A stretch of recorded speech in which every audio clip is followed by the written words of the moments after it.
Baik, tadi Anda menyampaikan bahwa jelang bulan Ramadan memang ada sedikit kenaikan untuk belanja begitu ya Pak, dan karena itu juga data PMI manufaktur Indonesia Ya. juga meningkat. Nah tapi kalau seperti biasanya ya Pak, ketika data PMI manufaktur itu meningkat, ini ada ekspansi industri Pak, disertai dengan ekspansi industri. Sementara kan kalau kita lihat kondisi di lapangannya atau realnya ini tidak seperti demikian begitu. Bagaimana Anda menyikapi atau melihat fenomena ini Pak Bob? Ya, peningkatan jumlah, pekerja pasti ada ya, cuma memang tidak, semasif yang di padat karya. Nah, sekarang kasus PHK ini kasus yang berbeda lagi ya. Kalau PMI ini kan sifatnya seasonal ya, short term ya. Sedangkan kasus-kasus PHK yang terjadi, kalau saya lihat ini isu-isu yang sifatnya struktural, ya, long term ya. Sebagai contoh, mungkin ada industri yang mengalami overshoot ya di dalam investment sehingga terjadi problem di sektor keuangan dan ini sudah berlangsung mungkin 3-4 tahun ya, lamanya ya. Jadi isu-isunya sifatnya long term ya. Kemudian juga ada industri-industri PMA yang kemungkinan mereka melakukan relokasi industrinya ya karena ada penurunan permintaan global yang tadinya mereka katakanlah berproduksi di 10 negara, mungkin untuk melakukan efisiensi mereka menutup di beberapa negara dan konsentrasi hanya di katakanlah 5 negara ya. Dan ini juga salah satu kemungkinan alasan terjadinya PHK dan penutupan perusahaan yang ada di Indonesia termasuk negara yang ditutup ya. Jadi ada konsolidasi global gitu. Nah, kemudian juga ada PHK yang terjadi karena shifting ya customer preference ya, yang sebelumnya mungkin customer itu lebih banyak belanja untuk produk-produk yang long durability, sekarang mereka lebih memilih belanja terhadap barang-barang yang sifatnya short ya, durability. Jadi menurut saya untuk PHK ini problemnya lebih ke arah problem-problem yang sifatnya struktural, bukan problem-problem yang sifatnya jangka pendek seperti up and down-nya permintaan. Demikian menurut pendapat saya kontradiksi yang terlihat saat ini antara peningkatan PMI dengan juga banyaknya terjadi PHK di negara kita saat ini.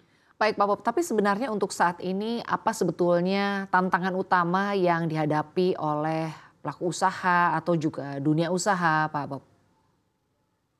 Ya, kalau kita lihat di Indonesia kan lagi-lagi problem menahun kita yang belum selesai ini kan ICOR kita yang tinggi ya.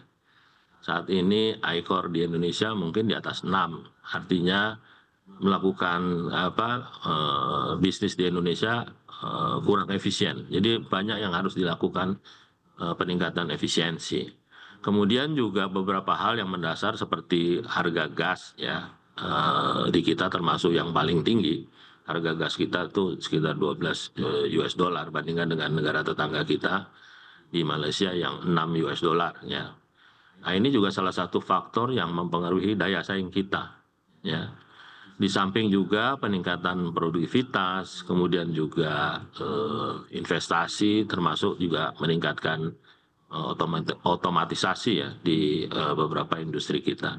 Jadi memang tantangan-tantangan ini sifatnya sudah menahun ya, dan ini perlu dilakukan secara sistematis ya penanganannya oleh pemerintah.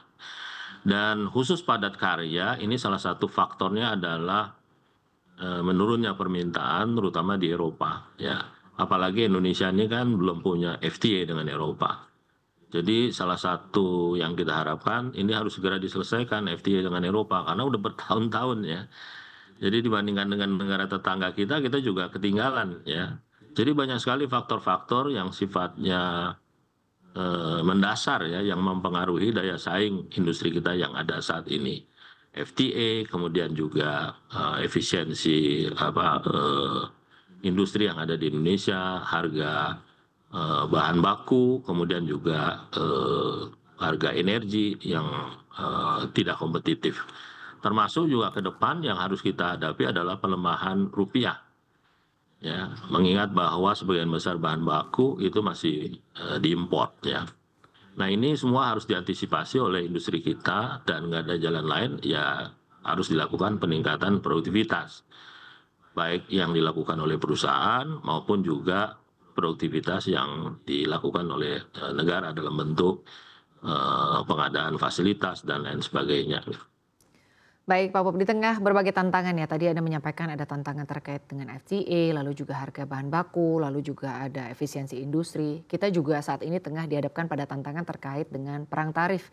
Kebijakan Donald Trump terkait dengan bagaimana tarif impor dan juga ekspornya. Nah, Anda sendiri melihatnya terkait dengan perang tarif atau kebijakan tarif yang ditetapkan atau diterapkan oleh Presiden Donald Trump.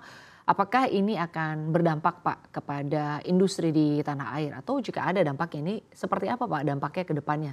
Hal-hal apa yang perlu kita waspadai dan juga antisipasi? Peningkatan bisa dua sisi ya. Yang satu pasti terjadi kenaikan harga ya karena barrier tarif ini memunculkan dampak berupa kenaikan harga. Kenaikan harga ini bisa berdampak kepada mungkin menjadi peluang bagi ekspor kita ya sepanjang kita mampu memenuhi ketentuan-ketentuan ya. Tetapi dari sisi kalau kita tidak bisa memenuhi ya mungkin ekspor kita juga akan terganggu. Jadi penting sekali kita selain melihat FTA juga melihat perjanjian-perjanjian sifatnya bilateral ya. Kita harus waspadai terhadap trade ya kita dengan negara-negara yang kita surplus ya, mereka negatif ya seperti dengan Amerika, kemudian juga dengan India ya. Kemudian juga kita harus berusaha untuk mengurangi negatif trade balance kita dengan negara-negara mitra dagang kita seperti dengan Cina, dengan Thailand dan Australia. Oleh karena itu kita juga harus melakukan konsolidasi ya di dalam negeri, baik pemerintah maupun private sector, bagaimana meningkatkan perjanjian dagang kita dengan negara-negara mitra dagang, kemudian juga bagaimana kita mengantisipasi kenaikan harga bahan baku tentunya sejalan dengan kenaikan harga akibat perang tarif ini.